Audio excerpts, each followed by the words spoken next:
Salam, puji Tuhan. Kita berjumpa di dalam program ibadah online Gereja Allah Baik Jemaat Daat di Surabaya. Saudaraku yang terkasih, dimanapun Anda berada saat ini, puji Tuhan, berkat Tuhan selalu mengalir dalam kehidupan Anda. Untuk tema hari ini adalah merubah keadaan. Sebelum kita lebih dalam menelusuri pengertian tentang tema ini dan bagaimana caranya kita bisa merubah keadaan, mari kita sama-sama berdoa. Tuhan, terima kasih untuk kebaikan-Mu hari ini Tuhan. Dan kami percaya Tuhan, kebaikan-Mu tetap ada dalam hidup kami sampai selama-lamanya. Tuhan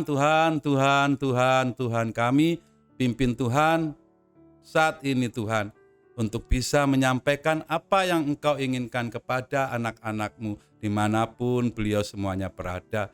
Tolong hamba-Mu ini Tuhan, biarlah apa yang menjadi kehendak-Mu tersalur melalui ucapan hamba-Mu ini untuk anak-anak-Mu Tuhan.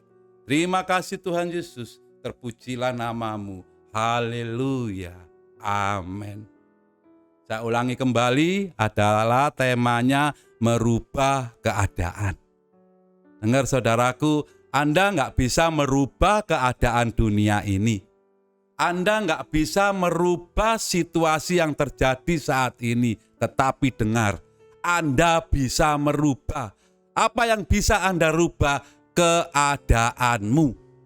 Tema hari ini, merubah keadaan adalah keadaanmu. Keadaanmu bisa dirubah dengan apa? Dengan campur tangan Tuhan di dalam hidupmu. Saya akan berikan beberapa pengertian. Di sini saya catat ada 6 pengertian bagaimana supaya kita bisa merubah keadaan hidup kita. Mungkin saat ini saudara terbeban oleh masalah. Kenapa perjodohanku tidak kunjung tiba? Kenapa keuanganku kok terlilit rasanya? Kenapa sakit penyakitku kok tidak bisa sembuh? Kenapa aku harus menerima hinaan? Kenapa aku harus menerima keburukan-keburukan yang terjadi saat ini? Mengapa teman-temanku menghindar dari diriku? Karena aku manusia yang tidak mampu. Dengar saudaraku, dengar berita ini bahwa Anda sanggup merubah keadaanmu. Situasi tidak memungkinkan bagi Anda. Tetapi ketika Anda bersama dengan Tuhan, memberikan hidup Anda, akan ada perubahan di dalam hidup Anda. Mau dengar bagaimana caranya merubah keadaan hidupmu? Prinsip apa yang harus Anda lakukan? Dengar firman Tuhan saat ini, supaya Anda lebih jelas dan lebih memahami, masih ada Tuhan yang sanggup dan mampu dan bisa merubah keadaanmu. Kita buka yuk di dalam 1 Tesalonika. Ini bagaimana caranya merubah keadaan. Pakai 6 prinsip ini di dalam hidup Anda. Percayalah, Tuhan pasti melakukan segala yang terbaik untuk Anda. 1 Tesalonika pasal ke-5. 1 Tesalonika pasal yang ke-5 mulai ayat 16 sampai 22. Saya bacakan untuk Anda. Pegang 6 prinsip ini. Pertama, ayat 16, bersukacitalah senantiasa. 17, tetaplah berdoa. 18, mengucap syukurlah dalam segala hal, sebab itulah yang dikehendaki Allah di dalam Kristus Yesus bagi kamu. 19, janganlah padamkan roh. 20, dan janganlah anggap rendah nubuat-nubuat, ujilah segala sesuatu dan peganglah yang baik. 22, jauhkanlah dirimu dari segala, dengar saudaraku, jenis kejahatan. Ada 6 prinsip yang harus Anda mengerti. Dan taruhlah ini sebuah pengertian. Dan 6 pengertian ini coba tanamkan dalam diri Anda. Masuk dalam pikiran Anda. Masuk dalam kehidupan Anda. Lakukan ini. Pegang prinsip ini. Pertama apa? Bersukacita. Terus Anda berpikir, loh Pak, bersukacita itu ketawa-ketawa terus Pak. Enggak. Bersukacita itu artinya gini saudaraku. Hal-hal yang buruk terjadi di situasi manapun. Hal-hal yang buruk maupun yang tidak benar saat ini mungkin ada di hadapan Anda. Anda cukup terima dengan ketenangan. Anda cukup terima dengan kedamaian. Anda cukup terima dengan senyuman. Itu artinya bersukacita. Keadaan buruk apapun yang terjadi dalam hidup Anda, ayo tetap bersukacita. Bukan Anda terus bersorak-sorak, berteriak-teriak, tertawa-tertawa. No. Ketika Anda menghadapi hal-hal yang tidak menyenangkan, Anda tetap tenang, Anda tetap damai, Anda tetap berpikir positif. Itu artinya bersukacita. Ini yang pertama. Yang kedua adalah tetap berdoa. Jujur ya, terkadang kita menghadapi masalah, bingung. Kadang-kadang menghadapi hal-hal yang buruk, bingung. Sampai-sampai lupa berdoa. Buru-buru lupa berdoa, malas berdoa. Ayo ngaku ayo yang biasa melakukan ini. Dengar, saat ini saya berikan pengertian ini, tetaplah berdoa. Apapun keadaan Anda, entah itu baik, entah itu buruk, entah sekitar Anda menjengkelkan Anda, tetaplah berdoa. Apa sih Pak pengertian berdoa? Berdoa itu duduk bersama dengan Tuhan. Berdoa itu ucapkan kata-kata kepada Tuhan. Berdoa itu bersama-sama dengan Tuhan, berjalan bersama, bergurau bersama, beromong-omong bersama, itu namanya berdoa. Jangan pikir, loh Pak, atau berdoa itu saya harus ke gereja. Loh Pak, apakah harus berdoa itu ke tempat-tempat PD? Enggak. Anda bisa berdoa di rumah Anda bisa berdoa di tempat kerja Anda bisa berdoa di kamar Anda. Jadi pengertian berdoa ini berbicara kepada Tuhan. Apa yang menjadi keinginanmu.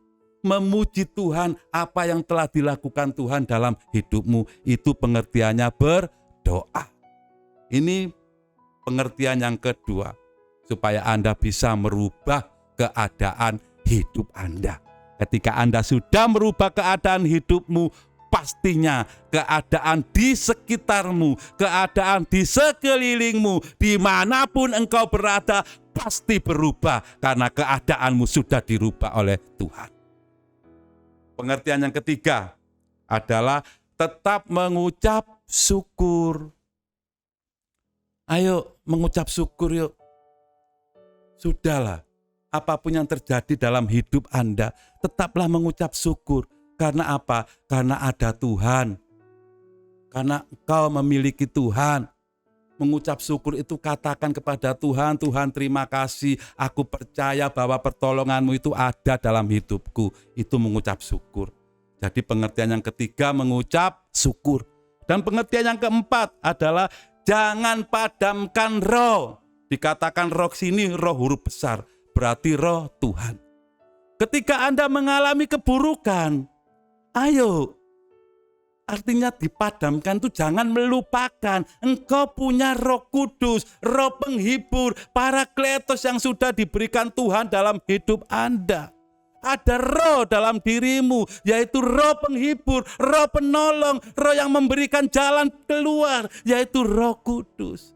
Jangan padamkan itu. Artinya apa? Jangan engkau meninggalkan roh itu. Dan jangan engkau melupakan roh itu. Itu artinya memadamkan.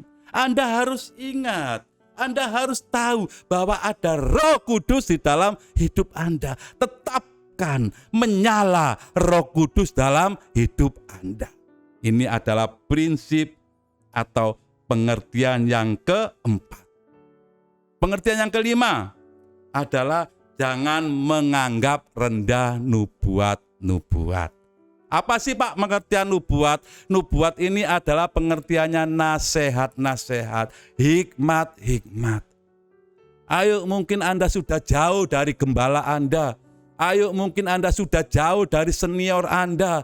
Atau Anda mungkin sudah jauh dengan teman yang lebih rohani dari Anda. Kembali datang kepada gembala Anda. Kembali datang kepada senior Anda.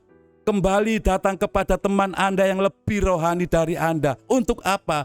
Untuk menerima nasihat yang diberikan. Kalau memang nasihat itu bagus, kalau memang nasihat itu tidak sesat, kalau memang nasihat itu alkitabiah, lakukan. Dikatakan tadi, ujilah yang baik. Kalau memang itu kebaikan, dan kalau itu memang datangnya dari Tuhan, dan kalau itu memang dasar Alkitabnya ada, terima. Itu pengertiannya. Jadi, jangan menganggap rendah nubuatan, atau jangan menganggap rendah nasihat-nasihat, atau jangan menganggap rendah nubuatan atau hikmat-hikmat. Kalau memang gembalamu memberi nasihat yang bagus, kalau memang gembalamu betul-betul sesuai dengan firman Tuhan, lakukan, bahwa itu adalah hikmat Tuhan. Jadi pengertian yang kelima, jangan menganggap rendah nubuatan. Dan yang keenam, ini perlu dan sangat perlu sekali. Ketika engkau menyadari bahwa engkau ingin merubah keadaan hidupmu, ini yang keenam. Jauhkanlah diri dari kejahatan. Ini. Ayo, jauhkan diri Anda dari kejahatan. Jangan sombong, jangan dendam, jangan benci. Itu salah satu atau ketiganya memang jahat itu. Makanya jauhkan diri Anda dari kejahatan. Kalau Anda ada pikiran busuk, ayo buang saat ini. Kalau Anda ada sakit hati, ayo buang saat ini. Kalau ada Anda rasa dendam di dalam diri Anda, ayo buang saat ini juga. Biarlah kesucian Tuhan, biarlah kekudusan Tuhan saja yang ada di dalam hidupmu. Pak, aku sudah sakit hati loh Pak. Aku sudah dikhianati Pak. Aku sangat dendam sekali dengan dia Pak, yang sudah membuat aku buruk Pak. Aku sangat dendam sekali Pak. Beliau sudah menghina aku Pak. Dengar saudaraku, buang kejahatan dari dirimu. Kalau engkau tidak bisa membuang kejahatan itu dalam hidupmu, mungkin engkau sakit hati, mungkin engkau dendam, mungkin pikiranmu kotor, buang saat ini. Jauhkan dirimu dari kejahatan. Jadi inilah pengertiannya. Kalau Anda melakukan 6 pengertian ini dalam hidup Anda, dengar saudaraku, hidup Anda pasti berubah. Keadaan apapun yang mengebelenggu engkau, keadaan buruk apapun yang mengikat engkau, lakukan 6 pengertian ini. Pasti terjadi pemulihan di dalam hidup Anda. Puji Tuhan. Lalu bagaimana Pak? Aku ingin melakukannya Pak. Dengan apa aku harus melakukannya Pak? Akan saya jawab, memang harus dilakukan ya. Bukan hanya didengar, bukan hanya dimasukkan dalam hati, bukan hanya dimasukkan dalam memori. Enggak, harus dilakukan. Saya akan kasih tunjuk apa yang harus kita lakukan. Satu yang harus Anda lakukan. Dengan apa? Dengan apa Anda harus melakukannya? Dengan apa? Dengan lidah Anda. Itu yang harus Anda lakukan dengan lidah Anda. Dengan lidah Anda bisa mengucap syukur. Dengan lidah Anda bisa bersuka cita. Dengan lidah Anda bisa berdoa. Dengan lidah Anda bisa nyalakan Roh Kudus. Dengan lidah Anda bisa menerima kebaikan-kebaikan, nubuatan-nubuatan. Dengan lidah Anda, maaf ya, bukan linda loh, lidah.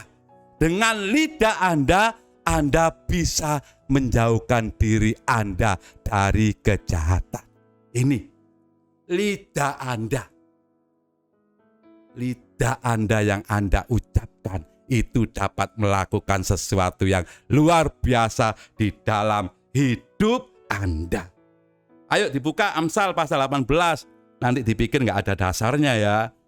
Amsal 18. Ini kenapa sih yang kita pakai lidah? Karena lidah ini adalah sumber. Amsal pasal yang ke-18 ayat yang ke-21.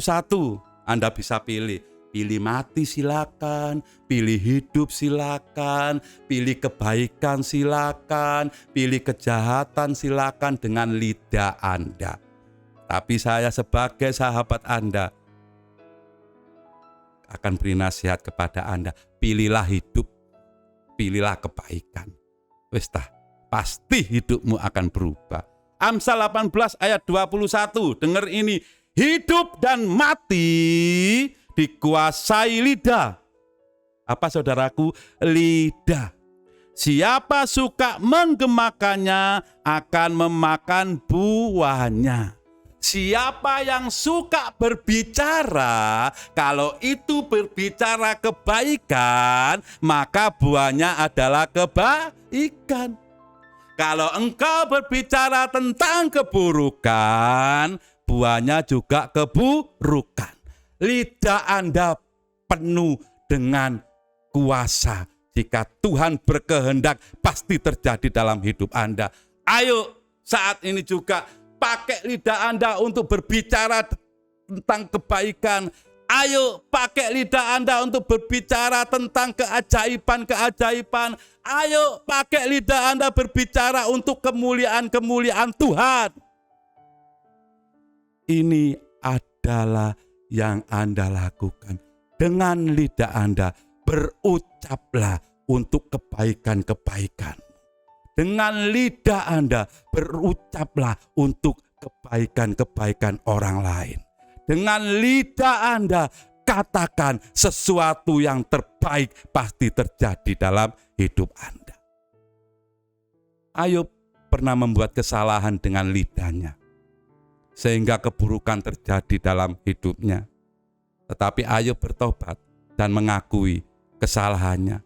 Dan berbalik arah dengan lidahnya, Ayub memperkatakan kebaikan-kebaikannya. Ayo ini buka contoh ya. Tak kasih contoh Ayub supaya kita jelas. Jangan sampai ini terjadi dalam kehidupan kita.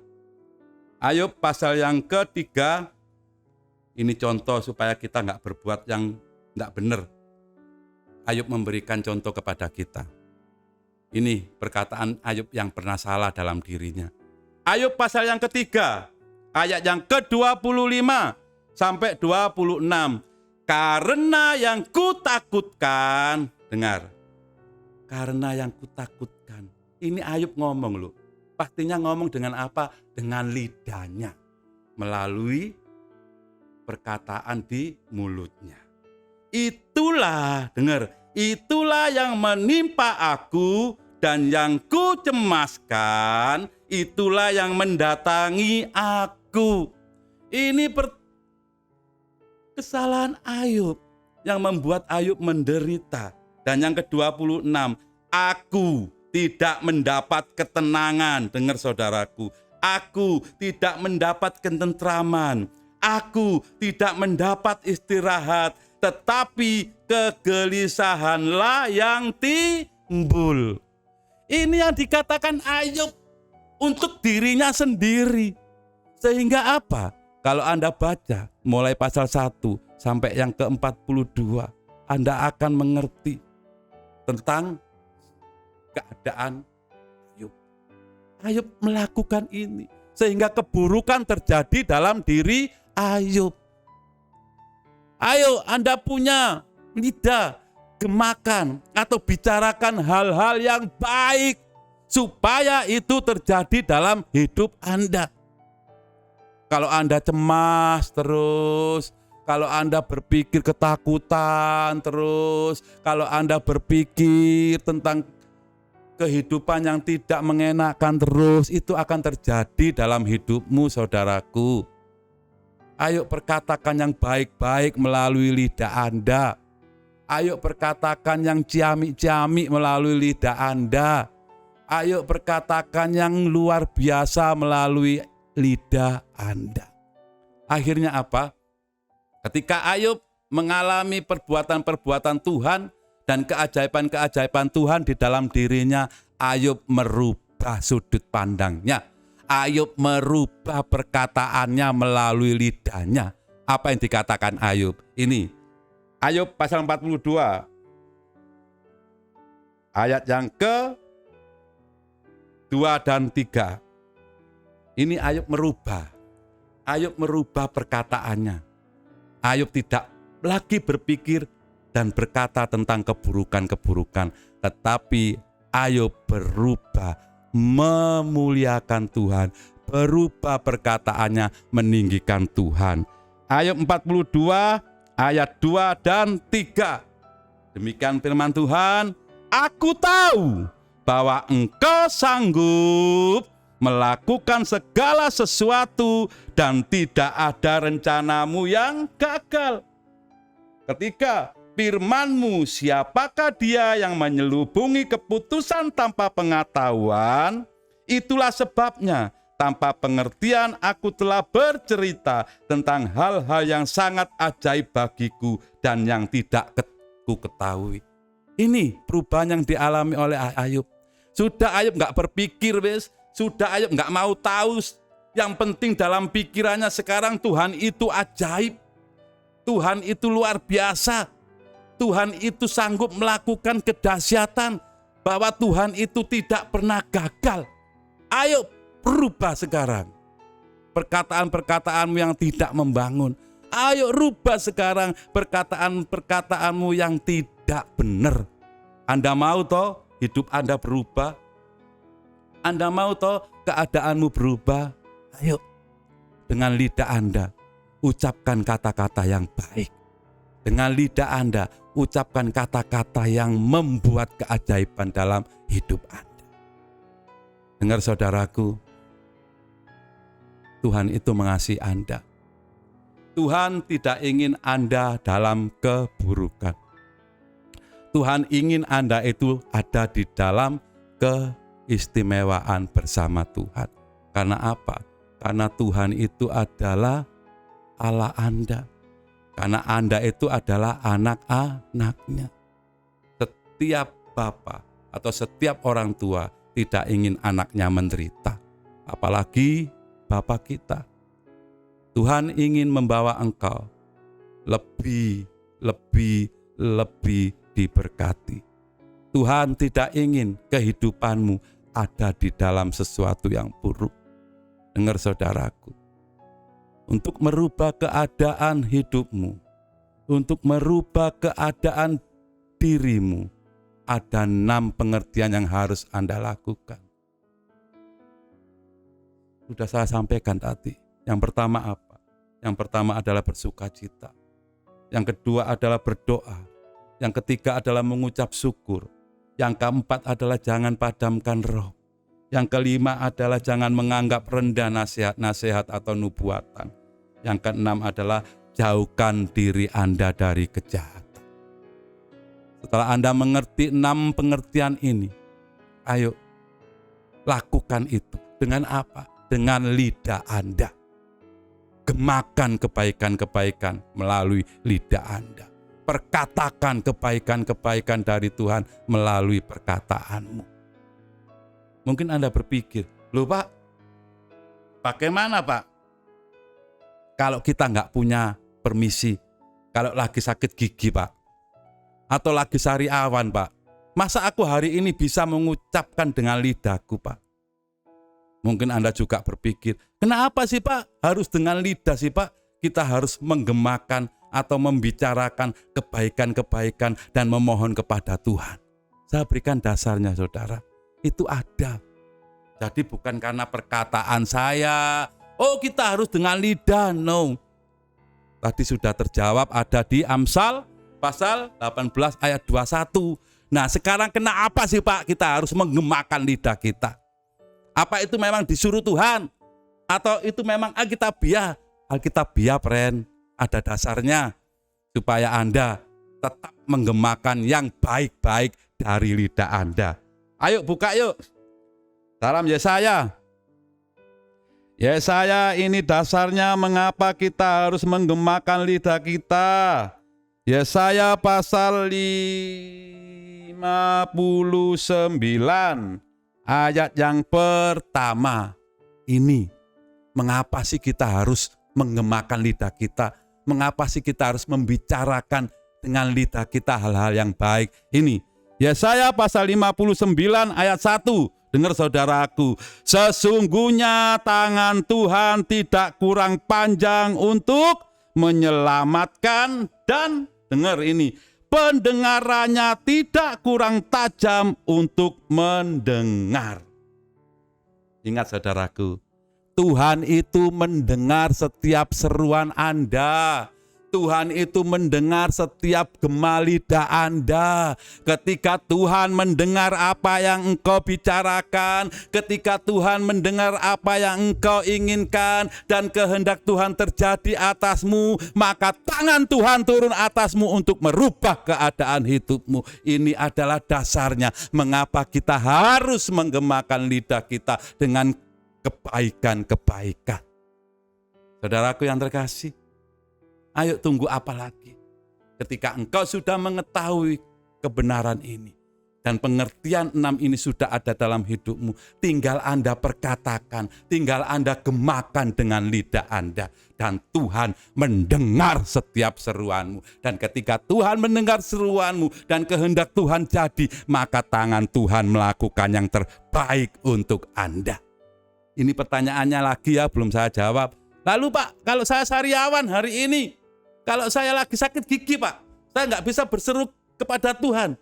Lalu Tuhan bagaimana jawab keinginanku Pak? Dengar saudaraku, Anda punya hati. Katakan dengan suara hatimu, Tuhan itu dengar. Tapi ketika Anda tidak sakit gigi atau tidak sariawan, berteriaklah, berserulah, gemakan lidahmu untuk kemuliaan Tuhan. Ini tak kasih tahu ya, dengan hati Tuhan bisa mendengar isi hatimu. 1 Samuel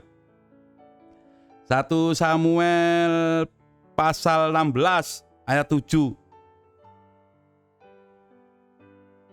Ini yang untuk lagi sariawan, supaya Anda pun juga bisa menggemakan lidahmu melalui hatimu. 1 Samuel pasal 16 ayat 7. Tetapi berfirmanlah Tuhan kepada Samuel, janganlah pandang parasnya atau perawakannya yang tinggi, sebab aku telah menolaknya. Bukan yang dilihat manusia yang dilihat Allah. Manusia melihat apa yang di depan mata, tetapi Tuhan melihat hati. Ini loh dengar saudaraku, Tuhan itu melihat hatimu. Kalau hatimu berbicara, Tuhan tolonglah aku, Tuhan tolonglah aku, Tuhan itu pasti dengar. Ayo jangan beralasan lagi karena sakit gigi. Ayo jangan beralasan lagi karena engkau sariawan. Engkau bisa berseru melalui hatimu. Teriakan yang keras-keras dari dalam hatimu. Tuhan sanggup dan Tuhan pasti melakukan yang terbaik untuk kehidupanmu. Ayo rubah keadaanmu mulai saat ini.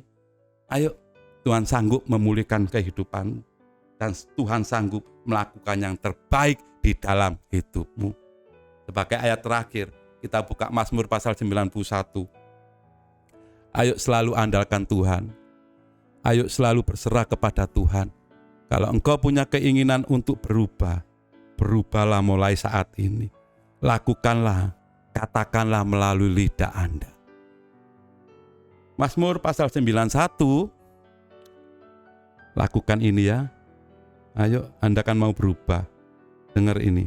Mazmur 91 ayat yang ke-15 sampai 16. Demikian firman Tuhan, Mazmur pasal 91 ayat yang ke-15 sampai 16. Bila ia berseru kepadaku. Siapa? Bila Anda berseru kepada Tuhan. Dengar ini. Aku akan menjawab. Aku akan menyertai dia dalam kesesakan. Aku akan meluputkannya dan memuliakannya. 16. Dengan panjang umur aku akan kenyangkan dia dan akan ku perlihatkan kepadanya keselamatan daripada. Ingat saudaraku, ketika engkau mengandalkan Tuhan, ketika engkau selalu berseru kepada Tuhan, ingat Tuhan akan menjawabnya dan Tuhan akan menyertai engkau apapun keadaanmu. Kesesakan saat ini terjadi dalam hidupmu, sakit penyakit terjadi dalam hidupmu, kesombongan terjadi dalam hidupmu, Tuhan pasti bisa menghilangkan, Tuhan pasti bisa melepaskan, Tuhan pasti bisa memulihkan keadaanmu. Dengar saudaraku, rubah kehidupanmu. Rubah kehidupanmu dengan lidah. Katakan kepada Tuhan saat ini, aku ingin merubah keadaanku Tuhan. Aku orang yang sombong. Aku orang yang sakit hati. Aku orang yang cepat marah. Aku orang yang tidak bisa terkendali emosiku Tuhan. Aku ingin merubah kehidupanku Tuhan malam ini. Anda bisa tutup matamu. Anda bisa pegang dadamu dengan tangan kanan. Dan kau bisa mengangkat tangan kiri. Ayo. Katakan kepada Tuhan apa yang menjadi keinginanmu. Apa yang menjadi keinginanmu. Mungkin engkau tidak bisa merubah keburukan-keburukan yang sering engkau alami. Tapi ketika engkau berserah kepada Tuhan saat ini, Tuhan sanggup merubah keburukan-keburukan yang engkau alami. Mungkin engkau berkata, Tuhan, aku tidak bisa mengampuni. Dengar saudaraku, malam hari ini Tuhan sanggup melakukan yang terbaik. Lepaskan pengampunan untuk semua orang yang menyakiti hatimu. Tuhan akan membuat perhitungan, Tuhan akan membuat pengampunan kepadamu. Engkau yang saat ini menangis karena hidupmu yang dihina. Engkau saat ini yang menangis karena hidupmu ada ketekanan. Orang-orang mulai membencimu. Dengar saudaraku, biarlah itu terjadi dalam hidupmu. Engkau lepaskan semuanya. Katakan di dalam hatimu, aku tidak ada dendam, aku tidak ada sakit hati. Biarlah Tuhan yang melakukan kebaikan-kebaikan atasku. Saudaraku yang terkasih, datanglah Tuhan sanggup memulihkan hidupmu. Mungkin engkau saat ini berpikir, kenapa orang tuaku membuang aku? Kenapa orang tuaku tidak peduli kepadaku? Dengar saudaraku, ada yang peduli kepadamu. Tuhan mengasihimu. Tuhan memperhatikan. Tinggal engkau serahkan hidupmu untuk Tuhan. Oh rapakatasa. Imatakaripatasa kalawatasan. Oh Tuhan, Tuhan. Buatlah anak-anakmu saat ini Tuhan, yang benar-benar rindu merubah kehidupannya. Bawa mereka Tuhan ke dalam hadirat-Mu. Dan tanamlah mereka Tuhan, tanamlah mereka di hadapan-Mu Tuhan. Biarlah mereka selalu ada di hadapan-Mu, penuh dengan kemuliaan-Mu ya Tuhan. Tolonglah Tuhan. Terima kasih Tuhan Yesus, terima kasih. Kami menyerahkan Tuhan seluruh anak-anak-Mu dalam tangan-Mu. Berkati Tuhan Indonesia Tuhan. Berkati Tuhan bangsa ini Tuhan. Dalam nama Yesus Tuhan. Berkati seluruh gembala yang ada di Indonesia. Berkati seluruh gereja yang ada di Indonesia. Berkat-Mu mengalir atas mereka semuanya Tuhan. Berkati Tuhan gembala GAP Daat ini Tuhan.